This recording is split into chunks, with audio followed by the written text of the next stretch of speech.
के हिंदुओं, इस कथा से सुनाने का तात्पर्य इतना है, जैसे हनुमान जी ने राम जी से जोड़ने का काम किया, वैसे ही अब भारत के हिंदुओं को अपने गांव, प्रदेश और क्षेत्र और जिला को मणिपुर, बंगाल, बांग्लादेश, नूह, मेवात अगर ना बनाना हो तो हम हिंदुओं को भी अब जात पात से ऊपर उठ करके एक होना पड़ेगा,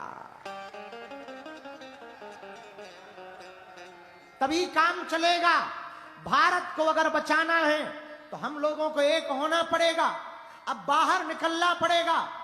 हम लोग इतने उदारवादी लोग हैं, रामचरितमानस को जलाया, पालघर में संतों को मारा, श्रद्धा के 35 टुकड़े किए, कोलकाता की डॉक्टर बिटिया के साथ निर्दयता के साथ अत्याचार किया और उसको भी मार दिया। नूह और मेवात जलता रहा, मणिपुर जलता रहा, केरल में भी हालत खराब है, भोले भाले हिंदुओं का धर्मांतरण किया जा रहा और हम लोग चुप बैठे हैं। क्योंकि किसी के ऊपर भी हमला होता है तो हम लोग ये सोचते हैं कि ये ब्राह्मण के ऊपर हुआ, ये क्षत्रिय के ऊपर हुआ, ये वैश्य के ऊपर हुआ, ये सेवकों के ऊपर हुआ, अब इसके ऊपर उठना पड़ेगा। मुसलमानों में भी बहुत जातियां हैं, शिया है, सुन्नी है, अंसारी है, लेकिन मुसलमानों के धर्म के ऊपर जब बात उठती है तो वो सिर्फ मुसलमान बन जाते हैं। उसी प्रकार हम लोगों में जातियों को रहने दो, अब घर से बाहर निकलकर हम लोगों को हिंदू होने पर गर्व करना पड़ेगा। इसलिए कल हम दिल्ली में बैठे थे, 2-3 पत्रकार आ गए, बोले बाबा तुमने बयान दिया है कि प्रयागराज के कुंभ में गैर सनातनियों की दुकानें नहीं लगनी चाहिए। हमने कहा भाई साहब हमने क्या गलत कह दिया, मक्का मदीना में हमारे हिंदुओं की दुकानें वो लगवा दें। इतना ही भाईचारा बनाना है, वहां हमारे हिंदू भी तो गरीब हैं, उनकी मजार के सामने लगवा देवें, तब तो तुम लोगों की जलती है। इसलिए अब सुन लो कान खोलकर, अब वो हिंदू नहीं है कि तुम छेड़ोगे और ये डर करके भाग जाएगा। मेरे पागलो, हमने हिंदुओं के लिए प्रण लिया है कि अगर तुम छेड़ोगे तो हम छोड़ेंगे नहीं तुमको। अब ये 2024 का जागा हुआ हिंदू है, वर्तमान में बुरी दुर्दशा है हिंदुओं की। कुंभकर्ण के बाद कोई सोया है तो हिंदू सोया है।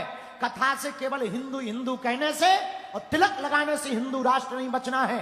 राजस्थान वीरों की भूमि है, महाराणा प्रताप की भूमि है। अब राजस्थान के लोगों को भी घर से बाहर निकलना पड़ेगा और होने वाली सनातन हिंदू एकता पद यात्रा को हम जहां हैं वहीं से सफल बनाना पड़ेगा। तब इनको पता लगेगा हम भी किसी से कम नहीं है।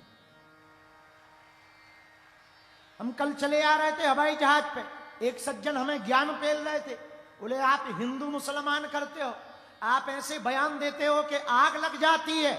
हमने कहा ठटरी के बरे, वो हमारे हिंदुओं के त्योहारों पर, सनातनियों के त्योहारों पर, दीपावली को तौकीर रजा साहब ज्ञान देते हैं कि पटाखे नहीं फोड़ने चाहिए, प्रदूषण हो जाता है। अब वो बकरीद खुलेआम करते हैं, कोई नहीं बोलता।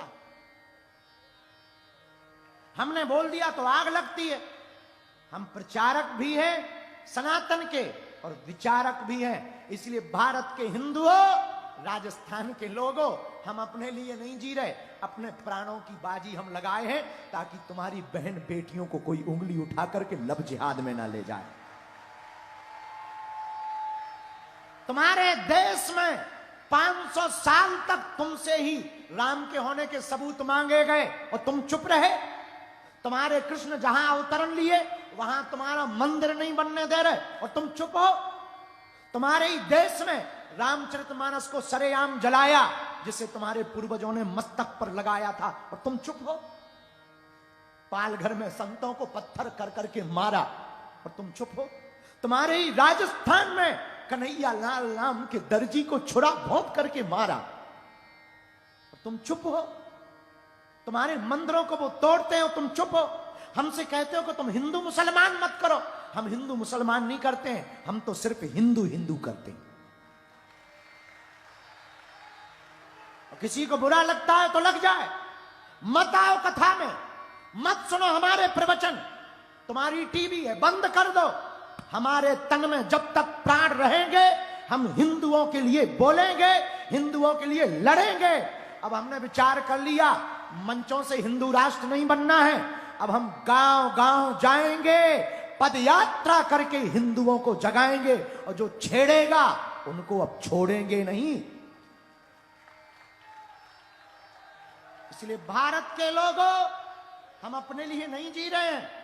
राजस्थान के लोगों, हमें ना तो नेता बनना है, ना किसी पार्टी को वोट दिलवाना है। ये भी कान खोलकर सुन लो, हमारी खुद की अपनी पार्टी है, उसका नाम बजरंगबली है, और उसका निशान भी फिक्स है मुगदर, और उसका नारा भी फिक्स है, जो राम का नहीं वो किसी काम का नहीं। ना तो हमें किसी पार्टी को वोट सपोर्ट करवाना है, ना हमें नेता बनना है मेरे प्रियजनों, ना हमें सनातन का बब्बर शेर बनना है, हमें सनातन का एक सिपाही बनना है।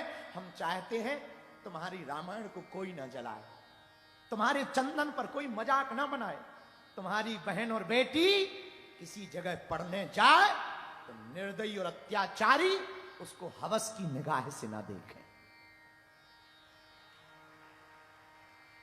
तुम्हारे ऊपर कोई उंगली ना उठाए। उसके लिए तुम्हें भी कुछ करना पड़ेगा, हमारी पर जिम्मेदारी नहीं है। अब करो या मरो की बारी है, क्योंकि भारत पर संकट भारी है। अब तुम्हें घर से बाहर निकलना पड़ेगा। तो हमने तो ठान लिया है, पहली पदयात्रा बागेश्वर धाम से ओरछा तक 21 नवंबर से 29 तक कर रहे। दूसरी पदयात्रा हम दिल्ली से वृंदावन तक करेंगे। तीसरी पदयात्रा लखनऊ से अयोध्या करेंगे। चौथी यात्रा हम बेल्लूर से तिरुपति बालाजी में करेंगे, और एक पदयात्रा राजस्थान में भी करेंगे। और वो इसलिए करेंगे ताकि कन्हैया लाल जैसी घटना करने के पहले सोचने के लिए उनको उनकी नानी याद आ जाए। और एक बात, पत्रकार महोदय भी बैठे, आपको तो मसाला चाहिए, तो पत्रकार महोदय सुन लो, हम नफरत के आदी नहीं हैं, नफरत के नहीं, हम प्रेम के आदी हैं, पर गर्व से कहते हैं हम हिंदुत्ववादी हैं। अब किसी को अगर मिर्ची लगती हो तो ठटरी बराए, हम क्या कर ले? किसी का अगर पेट खराब हो रहा हो तो गोली खा लो, बरनौल खरीद लो। हम नहीं रुकेंगे, हम नहीं सुधरेंगे।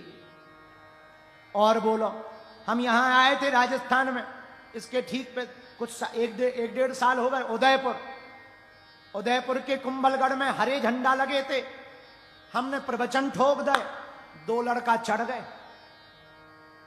भगवान लग गए, लेकिन आगे के लगे पकड़े गए, हमारे ऊपर भी FIR करवा गए। हमें यहां दक्षिणा में FIR मिली। बहुत से लोग हमसे बोले बाबा FIR में लगी, हालत खराब हो जाएगी। अरे हम कहा चुप रहो, भगवान की ऐसी कृपा हुई, FIR दी भी उन्होंने, और हनुमान जी की ऐसी कृपा हुई कि जिनने FIR दी थी उन्हीं की कट गई। जय बजरंग। हम किसी पार्टी के विरोधी नहीं है, ना किसी पार्टी के सपोर्टर हैं, ना हमें किसी पार्टी से मतलब है। हमारे सभी पार्टी के लोग हमसे प्रेम करते हैं, हर पार्टी के समुदाय के लोग, चाहे वो किसी भी पार्टी को। भैया हम तो हिंदुओं के हैं,